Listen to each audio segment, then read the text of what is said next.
액티언이 커피 쿠폰 때문에 대박 난 거라고 한 사람들이 꽤 많았습니다. 사실 사전 예약은 현대차 같은 경우는 옵션을 무상으로 장착해주기도 하고 이벤트가 기본적으로 따라오는 경우가 많다고 했잖아요. 그런데 유독 계약금 받은 크라운 콜레오스가 커피 쿠폰으로 대박난 액티언보다 낫지 이러는 사람들이 많았습니다. 그래서 크라운 콜레오스는 앞으로도 이벤트 없이 실력으로만 성공을 증명할 건가 하는 시각도 많았는데 이게 무슨 일인가요? 정식 출시가 얼마 안 남아서 최근 소식들을 좀 들여다봤더니 아주 파격적인 이벤트를 하고 있더라고요. 중고차 가격을 무려 80%까지 보장해준다고 합니다. 야, 이거 이렇게 되면 커피 쿠폰보다도 더한 이벤트가 아니란 소리가 나올 것 같은데 오늘은 그래서 크라운 콜레오스의 사전 예약 대수는 최종적으로 얼마나 됐고 이런 이벤트는 왜 나오게 됐는지 그리고 액티언은 진짜 안심해도 되는 상황인 건지 이런 얘기들을 해보려 합니다.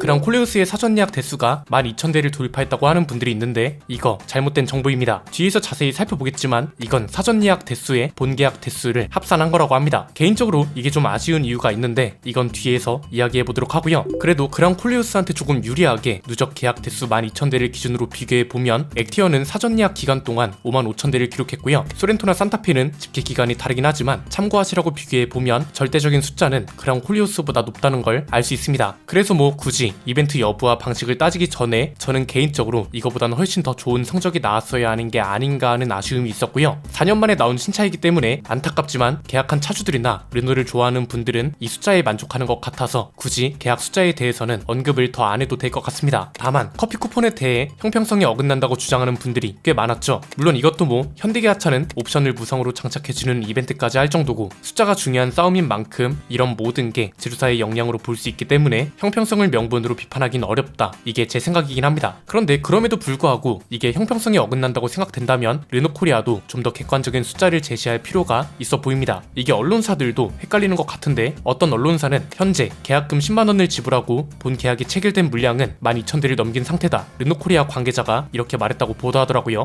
이건 논란의 소지가 있어 보이는데 마치 본 계약이 12,000대라는 것처럼 보이잖아요. 그런데 알고 보니 이 12,000대라는 숫자는 사전 예약과 본 계약 대수를 합산한 숫자라고 합니다. 그러면서 이게 르노코리아 전체 내수 판매량과 맞먹는 수치라면서 마치 엄청난 기록을 한 것처럼 말하기도 하거든요. 그런데 이것도 따지고 보면 형평성이 어긋나는 거 아닌가요? 비유하자면 6월 모의고사 성적으로 1등급 2개가 나왔고 본 수능에서는 7등급이 하나 나왔지만 합산하면 평균 3등급이기 때문에 우수한 성적이다. 뭐 이런 거랑 비슷한 거 아닌가요? 하지만 결과는 7등급인 거잖아요. 이게 괜찮은 거라면 액티언은 본 계약이 1000대만 돼도 누적 계약 56,000대 달성 돌풍 이렇게 표현해야 하는데 이렇게 되면 그런 콜레오스의 숫자가 더 작아 보이는 거 아니냐는 거죠. 커피 쿠폰을 비판하고 싶었다면 본 계약 대수를 따로 발표하거나 계약 전환율을 따지는 게 맞다고 보는데 이건 여러분 생각도 댓글로 알려주시면 좋겠습니다. 그냥 대충 계산해보면 7월 말에 나온 기사를 기준으로 사전 예약이 8,000대를 돌파했다고 하거든요. 누적 계약 대수가 12,000대고 이게 사전 예약과 본 계약을 합산한 거라면 본 계약이 4,000대 정도 된다는 거죠. 이게 많은 건지 적은 건지는 보시는 분들이 판단하시면 될 것 같습니다. 여기에 또 어떤 소식이 나왔냐. 크라운 콜레오스 하이브리드를 구매하면 이 구매 고객한테 업계 최고 수준의 차량 잔가 보장률을 제공한다고 합니다. 이게 무슨 말인가 봤더니 자동차라는 게 그렇죠. 구매해서 탁송차에서 내리는 순간부터 감가가 시작되잖아요. 그래서 현대기아차가 잘 팔리는 이유에 중고차 감가 방어가 잘 되기 때문이라는 것도 포함되는 경우가 있고 반대로 말하면 나머지 브랜드는 중고차 감가가 비교적 크다는 거죠. 르노코리아는 아예 브랜드가 직접 잔가를 보장해준다는 건데요. 이게 어떻게 가능한 건지 보니까 잔가 보장률이 최대 80%에서 시작되고 월간